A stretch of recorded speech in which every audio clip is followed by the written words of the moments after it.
పులి కాదు పిల్లి అని నిరూపణ అయిందని ఎద్దేవా చేశారు. సీఎం చంద్రబాబుకు కక్ష సాధింపు ధోరణి లేదన్నారు. ఒకవేళ ఆయనకు ఆ ఉద్దేశం ఉంటే ఎంతో మంది వైసీపీ నేతలు జైలు పాలయ్యేవారని అన్నారు. అనర్హత వేటు నుంచి తప్పించుకునేందుకే వైఎస్ జగన్మోహన్ రెడ్డి శాసనసభకు హాజరయ్యారన్నారు. గవర్నర్ అబ్దుల్ నజీర్ శాసనసభలో ప్రసంగిస్తున్న సమయంలో వైసీపీ ఎమ్మెల్యేలు నినాదాలు చేయడాన్ని రామ్ తప్పుపట్టారు. ఇటువంటి అప్రజాస్వామ్య చర్యకు మూల కారకుడైన వైఎస్ జగన్మోహన్ రెడ్డిని బర్తరఫ్ చేయాలన్నారు.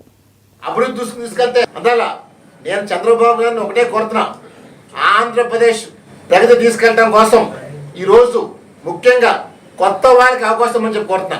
రేపు ఎమ్మెల్సీ ఎలక్షన్లు ఏవైతే 5 ఉన్నాయో ఈ ఎమ్మెల్సీలో 5 స్థానాలు కొత్త వాళ్ళు ఇచ్చి యువతకి ఇవ్వమని చెప్పి ప్రోత్సహిస్తున్నాను. ఎందుకంటే యువతతోనే రాష్ట్ర భవిష్యత్తు ఆధారపడింది. ఇవాళ ముఖ్యంగా యువతని అన్ని రంగాల్లోనే జగన్మోహన్ రెడ్డి నాశనం చేశాడు.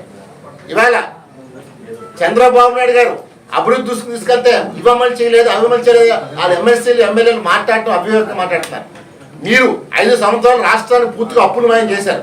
ఇవాళ చంద్రబాబు నాయుడు గారు ప్రతిదీ ముందుకు తీసుకెళ్లి లైన్ బై లైన్ రాష్ట్రాన్ని ఆంధ్రప్రదేశ్ నెంబర్ 1 రాష్ట్రంగా పెట్టడం కోసం ఆయన కృషి చేస్తున్నారు. ముఖ్యంగా పవన్ కళ్యాణ్ చంద్రబాబు నాయుడు కలియక నేను నాడే చెప్పాను, ఇది సూపర్ డూపర్ కాంబినేషన్ అవుతుందని చెప్పాను. డెఫినెట్గా నాడు మేము ఏమైతే చెప్పామో 150 సీట్లు పైన వస్తాయని చెప్పాము. డెఫినెట్గా 124 సీట్లు వచ్చినాయి. జగన్మోహన్ రెడ్డి గారు ద గేమ్ ఇస్ ఓవర్. ప్రతి ఒక్క మీరు ఎవరైతే చేశారో అవినీతులు పాల్పడ్డ ప్రతి ఒక్కరిని జైల్లో పెట్టాలని చెప్పి తెలుగు డిమాండ్ చేస్తుంది.